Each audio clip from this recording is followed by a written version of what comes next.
Heated at the 7th spot is Mayor Baste Duterte. The Davao City Mayor threatened to slap the Davao Police Region's chief for the reshuffling of police officers in his city. Mayor Baste launched tirades against Police Brigadier General Nicolas Torre III. He questioned Torre's credibility as a police chief and said the move to reshuffle the police officers was disrespectful to his authority. Sa paong yung tawhanan, kita sa paong yung nakunin. Pag mo palang niswag, paong yung nakunin po. Torre said Mayor Baste is not worth responding to. He added that to be threatened is one thing, but to actually do it is an entirely different thing. Oh, medyo malaman yun, Malaman yun. Malaman yun. Alam mo kasi, hinahamon ba niya? historically, yung mga Duterte clan, they're very ano tawag na? Iron men. Yes. Iron men ang the way they tackle their politics, di ba? So the son is of course very likened to his father.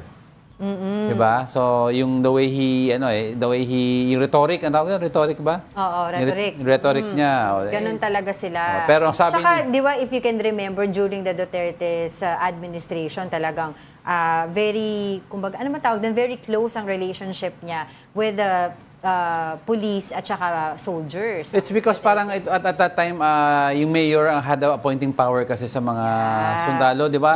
Pero ngayon parang DILG ata ang nag-assign Yes. for some area. So, si Mayor Baste ata had no hand in picking yung hepe ng Davao City Police, kaya kaaway niya siguro ngayon to. Oo. So, pero yun nga, medyo maanghang-anghang yung mga palitan ng ano na yan. Eh, yung kay... Iba ang salita sa gawa. Oo, di ba? Tapang. Hamunan ba to? Hindi natin alam kung narinig yan or alam na yan ni Baste, yung sinagot sa kanya ng chief doon sa Davao. Pero yun nga, issue nila talaga yung police dahil even with the Vice President Sara Duterte. Correct. Iba yun ang issue nila. Yan ang issue nila. Yung security naman. Yes.